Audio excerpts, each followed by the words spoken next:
The air in the backyard of the estate was thick with the scent of lilies and expensive perfume, a cloying sweetness that felt like it was trying too hard to mask the smell of damp earth and old money.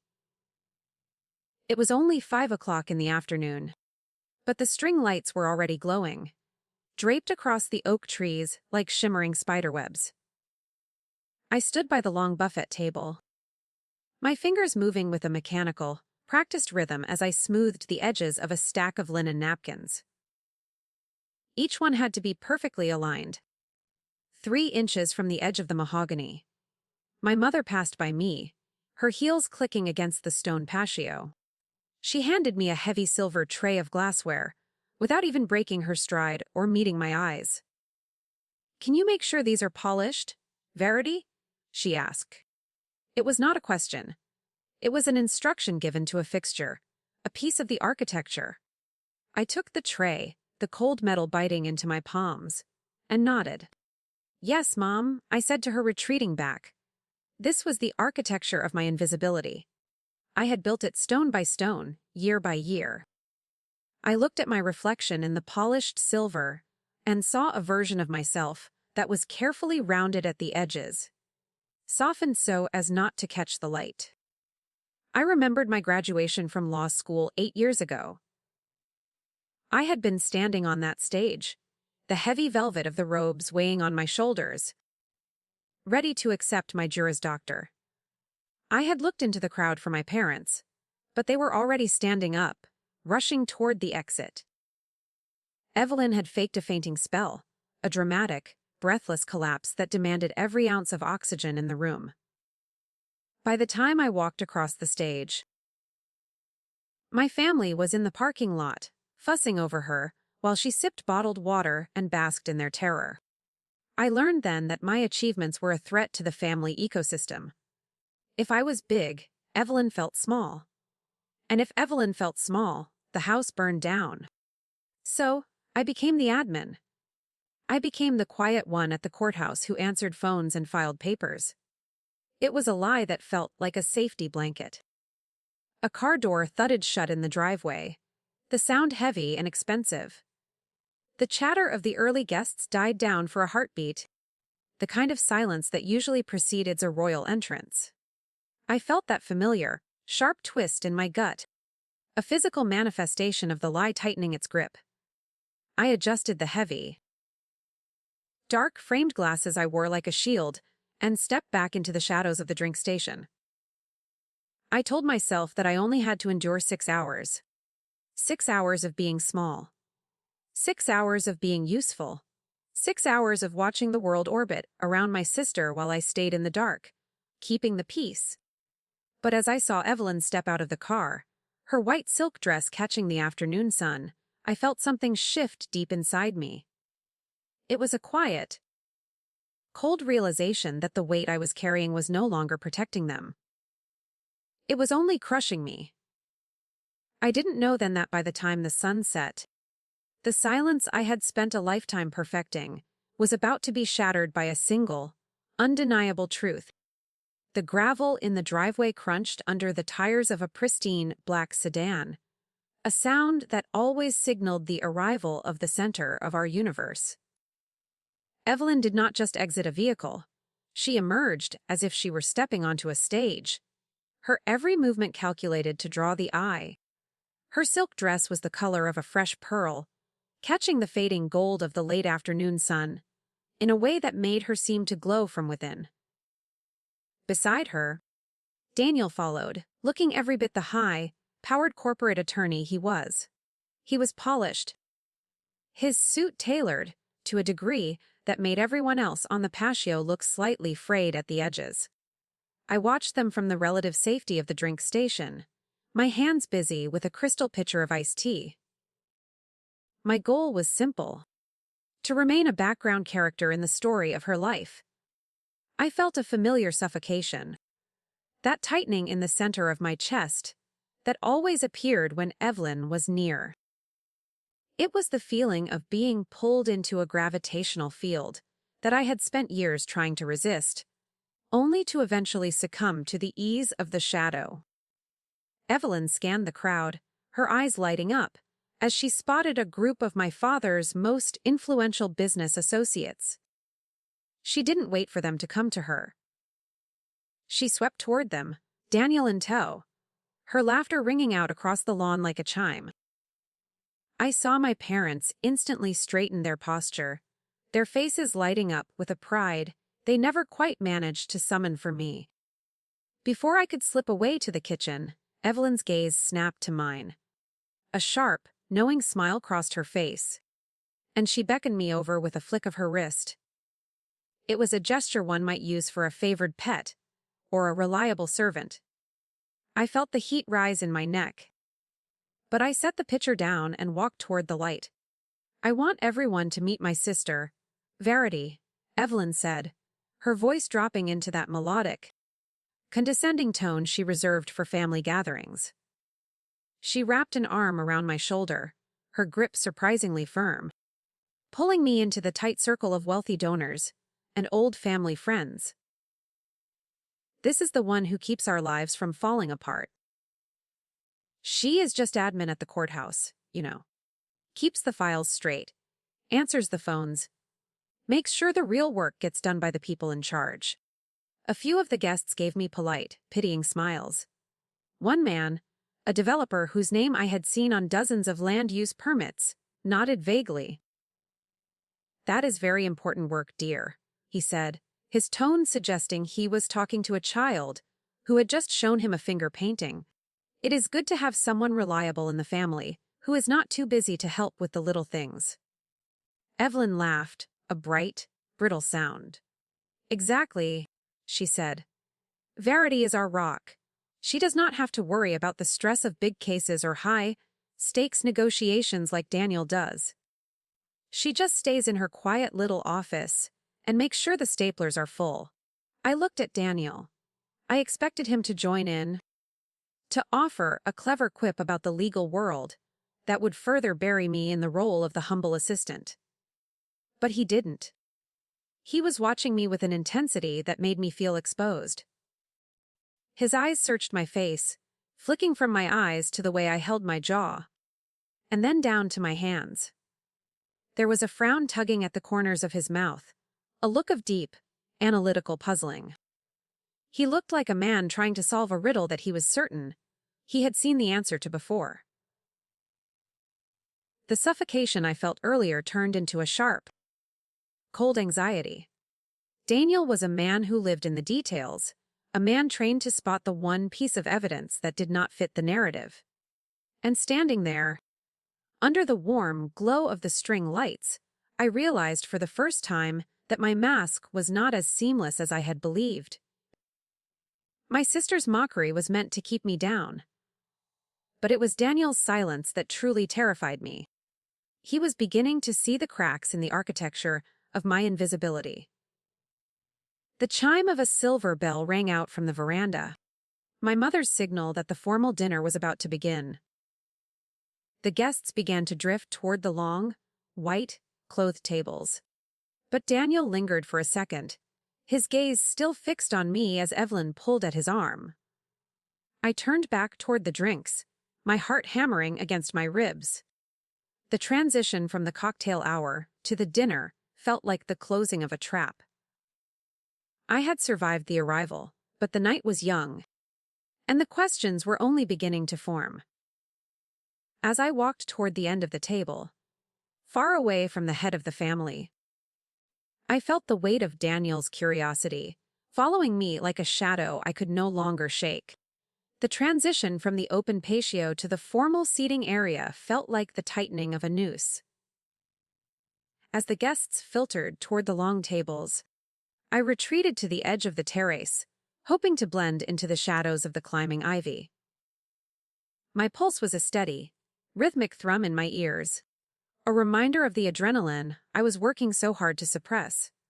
I was halfway to the safety of the perimeter when a hand caught my wrist. It was light, barely a touch, but I stiffened as if I had been struck. I turned to find my cousin Lily standing there. She was the only one in the family who didn't look at me as if I were a piece of furniture that had been moved into the wrong room. Her eyes were bright with a secret, and she leaned in close, her voice a hushed conspiratorial whisper. "Varity, tell me you saw the early edition of the Legal Gazette," she said. "The Cole case. The ruling you handed down on the downtown development project. It was brilliant. They are calling it a landmark decision for corporate accountability." I felt a cold flash of panic.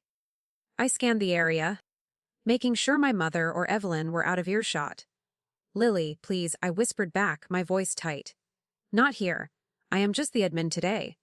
Remember, I need to keep things quiet." Lily sighed, her expression softening into something like pity. "You cannot keep this up forever, Varity. You are sitting on a mountain while they are mocking you for being in the dirt." "It is not right."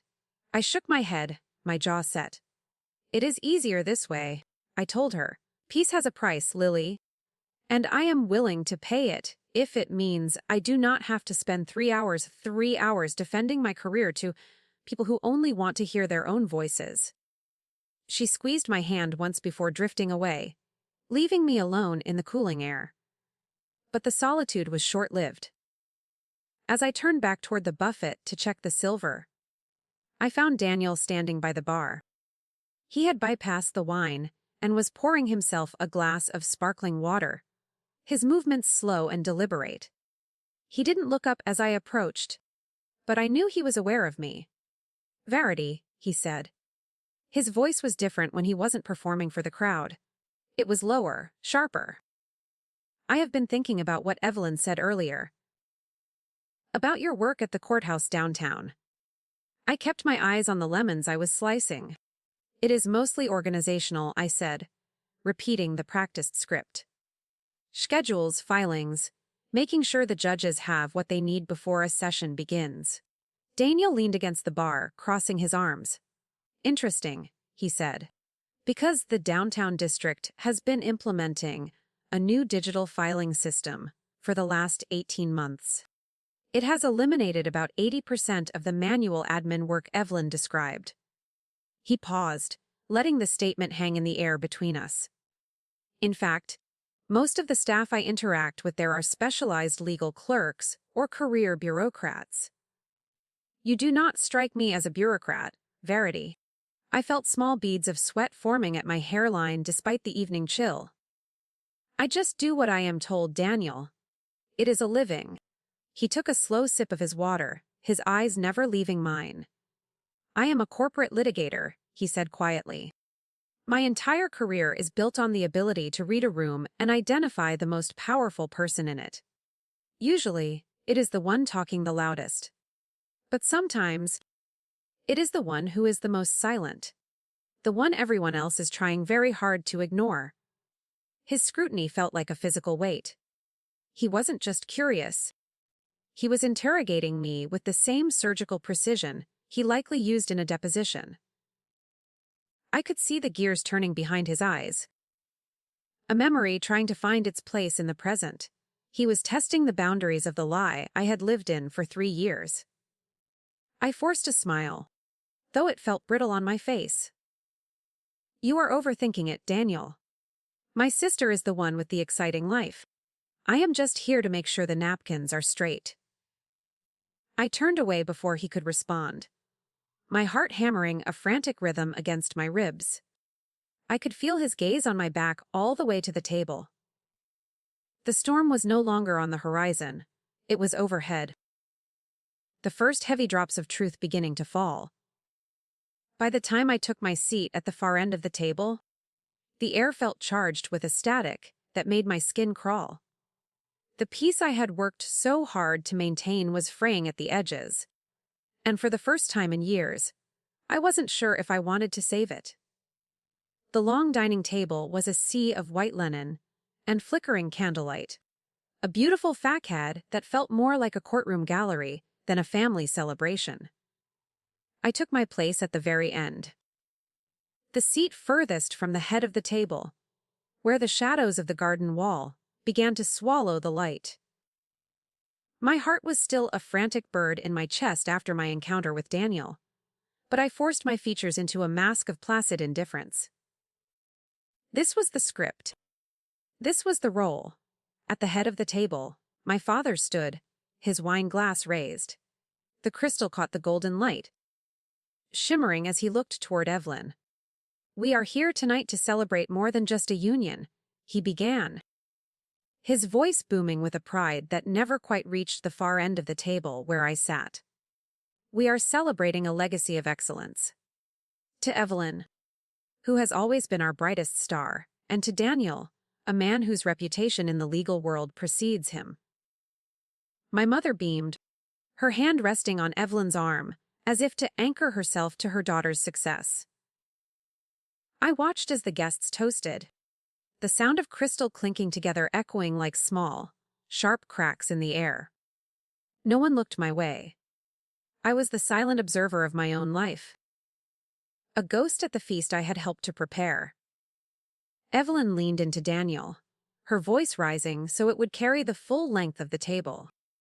She began a story about one of Daniel's recent victories, a high-stakes negotiation that had apparently saved a fortune for a tech conglomerate. She spoke with a frantic kind of energy, her words tumbling over one another as she painted a picture of a world where only the loud and the powerful existed. "It must be so exhausting," one of the cousins said, looking toward Evelyn with wide eyes. "All that responsibility, all that pressure." Evelyn sighed dramatically, her eyes flicking toward me for just a fraction of a second. "Oh, it is," she said. "That is why I worry about Varity. I do not think she could handle the stress we deal with. That is why she is so content in the admin pool. She gets to leave the courthouse at 5 o'clock and leave the world behind. No research, no briefs, no weight of the law on her shoulders. Just filing and phones." I felt the soup spoon in my hand grow heavy. I looked down at the clear broth, seeing my own distorted reflection. I wanted to tell them about the 300-page brief I had finished reading at 2 o'clock this morning. I wanted to tell them about the appointment letter, sitting in my desk drawer, signed by the governor, confirming my position on the bench. I wanted to tell them that I didn't leave the world behind at 5 o'clock, but that I carried the weight of people's lives in my hands every single day. But my father just laughed, a deep, comfortable sound. "We can't all be leaders, Evelyn. Varity has always been our steady hand in the background. She is happy where she is, aren't you, dear?" I looked up and met his gaze. The silence stretched for 3 seconds. I saw the expectation in his eyes, the demand that I play my part and confirm the comfortable narrative they had written for me. "Yes, Dad," I said, my voice sounding like it belonged to someone else. "I am exactly where you expect me to be." Evelyn's smile widened, but Daniel remained silent. He wasn't eating. He was watching me again, his brow furrowed, his eyes tracking the way I didn't touch my wine. The resentment in my chest was no longer a dull ache. It was a living thing, a heat that threatened to melt the mask I had worn for years. I realized then that my silence wasn't a gift I was giving my family to keep the peace. It was a lie I was telling myself, and the price of that lie was becoming more than I could afford to pay. The air felt thin, the candle smoke stinging my eyes, as I waited for the next blow I knew was coming. The main course was served with a flourish of silver domes, and the heavy clink of cutlery against porcelain. But the food might as well have been ash for all the taste it held. I felt the heat of the candles on my skin, and the chatter of the table began to sound like a low, persistent roar of waves. I had just finished agreeing with my father, confirming my own insignificance, and the taste of the lie was bitter on my tongue. Evelyn was riding the high of her own performance, her cheeks flushed with wine and the intoxicating power of being the center of attention. She turned her glass in her hand, the diamond on her finger throwing tiny, fractured sparks of light across the table. "It is just so funny when you think about it," she said, her voice cutting through a side conversation about summer homes. "Some people are born to argue important cases, like my Daniel. And some people are born to answer the phones for them. Right, Varity. She didn't just look at me, she stared, her eyes daring me to flinch. She was waiting for the familiar nod, the small, self-deprecating smile that signaled my surrender. Around the table, the guests grew quiet, sensing the predatory edge in her tone.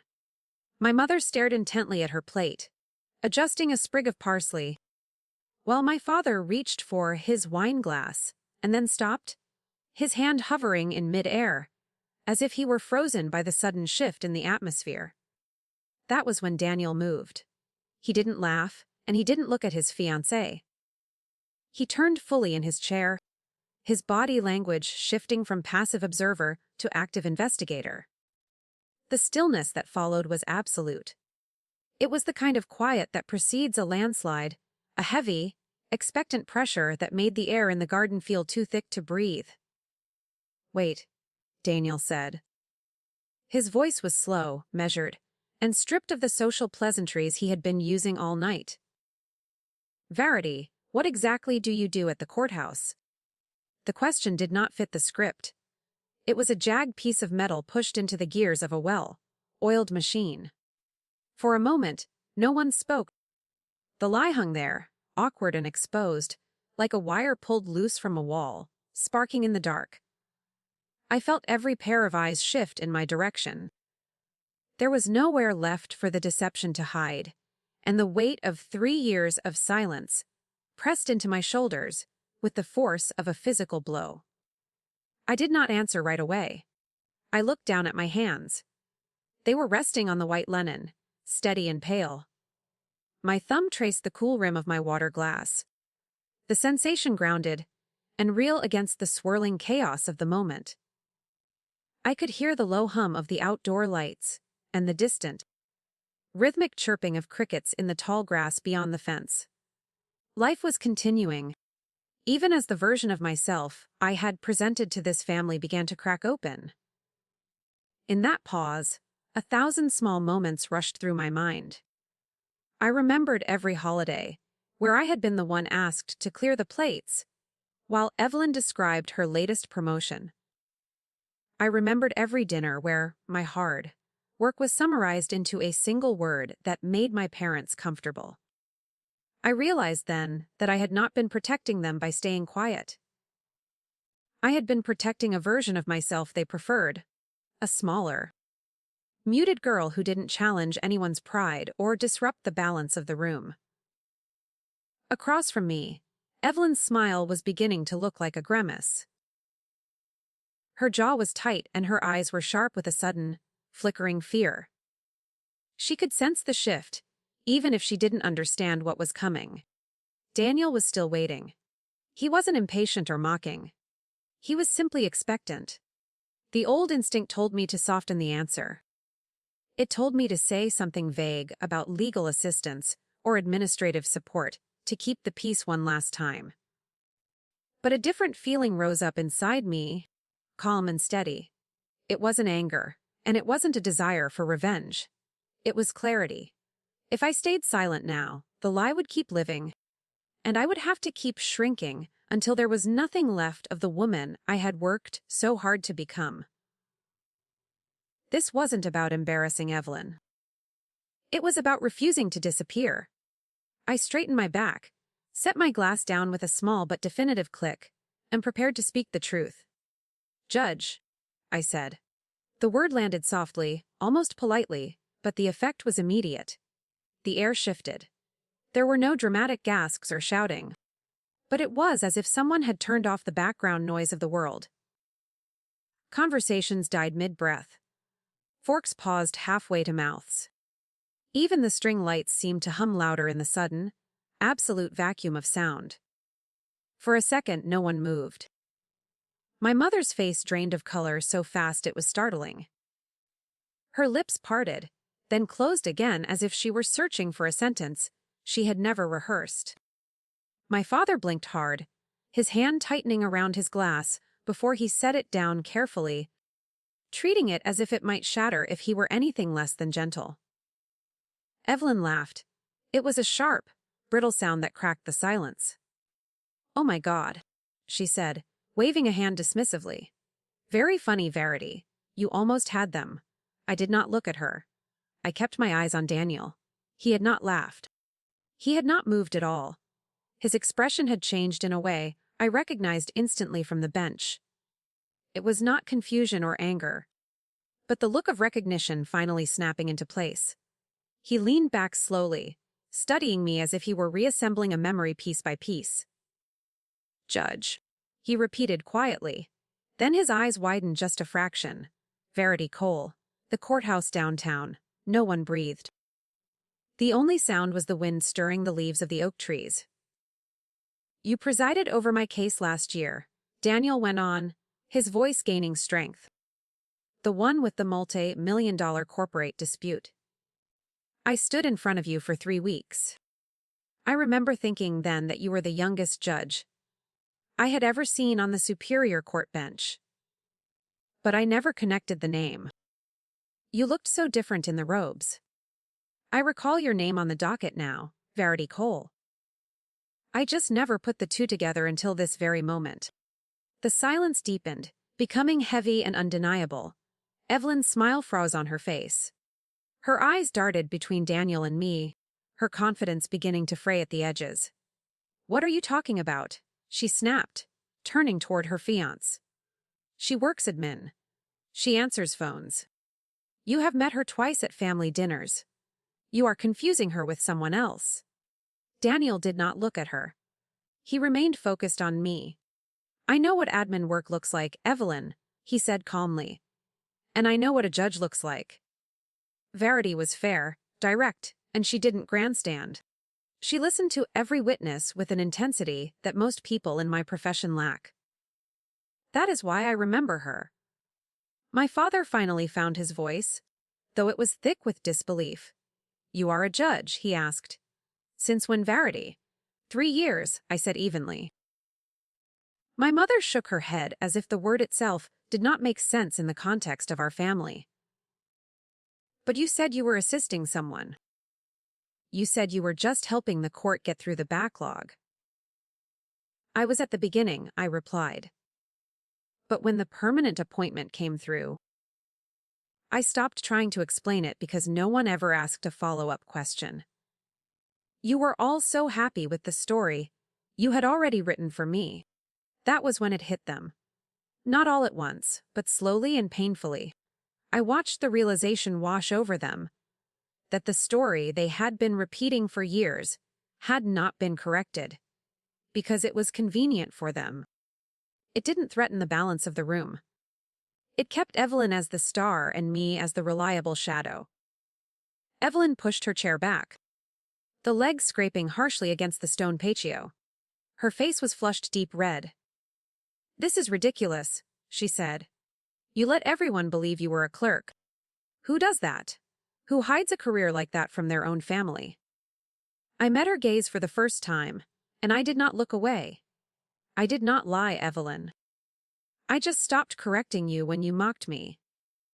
"You did this on purpose," she hissed. Her voice was shaking with a mixture of rage and humiliation. "You waited until my engagement party, until I was surrounded by everyone I care about, just to embarrass me. You wanted to make me look like a fool in front of my future husband." I shook my head slowly. "I did not do anything, Evelyn. You embarrassed yourself the moment you decided that your success required my humiliation. I simply answered a question that was asked of me." She turned to Daniel, her hands trembling. "You knew," she accused. "You knew she was Judge Cole and you didn't tell me." Daniel stood up slowly, his face etched with a conflict I had seen 1,000 times in court. "I didn't know," he said. "I never connected Judge Cole to your sister because you never once said her last name. You never let her speak long enough for me to hear the authority in her voice. You never described her as an equal." That landed harder than anything I could have said. It rippled outward around the table. My uncle stared at his hands, muttering something I couldn't hear. My grandmother, who had been silent all night, reached across the table and squeezed my wrist gently. I always knew, she whispered. You carried yourself with a weight that didn't belong to a filing clerk. Evelyn stood up, so abruptly that her wineglass toppled, the red liquid spreading across the white cloth like a wound. This is my night, she screamed. And you have ruined it. You always find a way to make it about you. I stayed seated, my hands still folded. I was silent for 28 years, I said. I think you can handle me being heard for 5 minutes. That was the moment the orbit shifted. The attention she had always commanded was no longer hers. No one was laughing at her jokes, and no one was rushing to comfort her. Even my parents sat frozen, caught between the daughter they had always praised and the woman they had never truly seen.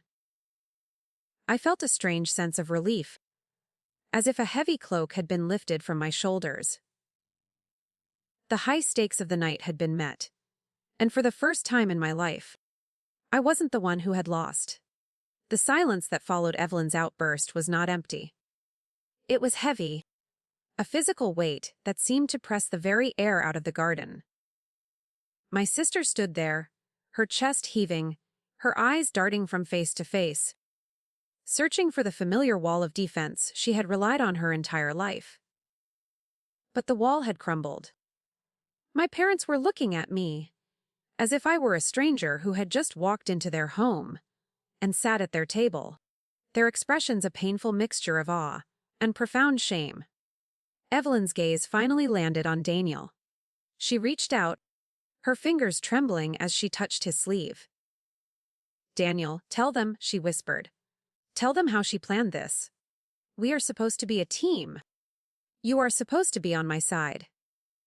Daniel looked down at her hand, and then up at her face. The look in his eyes was not one of a supportive fiancé. It was the look of a man who had just seen a crucial piece of evidence that changed the entire theory of his case. I am on the side of the truth, Evelyn, he said. His voice was quiet, but it carried to every person at the table. And the truth is, I do not know how I missed this. I do not know how I let you talk about your own sister like she was a punchline for 3 years. I let you turn her into something small, and I am just as guilty for not looking closer. Evelyn pulled her hand away as if his suit had turned to ice.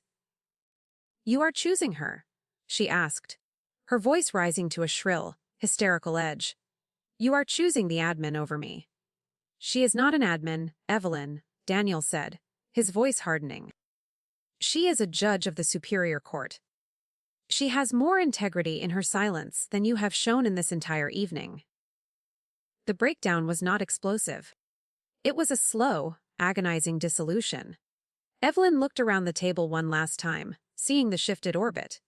No one was laughing. No one was offering a glass of wine to soothe her nerves. My father's head was bowed, his hand covering his eyes. My mother was staring at the red wine stain on the white tablecloth, her lips moving silently as if she were counting the years of missed opportunities to know her own daughter. This is unbelievable, Evelyn whispered, her voice cracking. You think you are better than me now, don't you? You think because you have a title and a gavel, you can look down on me. I shook my head slowly. The anger I expected to feel wasn't there. There was only a profound, hollow exhaustion. No, Evelyn, I said. I think I finally stopped pretending to be less than I am just so you could feel like you were more. I stopped trying to carry the weight of your insecurities. She stared at me for a long, frozen second. Behind the rage in her eyes, I saw something raw and terrified. A glimpse of the girl who was so afraid of being ordinary that she had to invent a world where she was the only one who mattered. Then, without another word, she turned and walked toward the house. The sound of her heels striking the stone patio sounded like punctuation marks at the end of a long, painful sentence. Daniel watched her go, his shoulders slumped.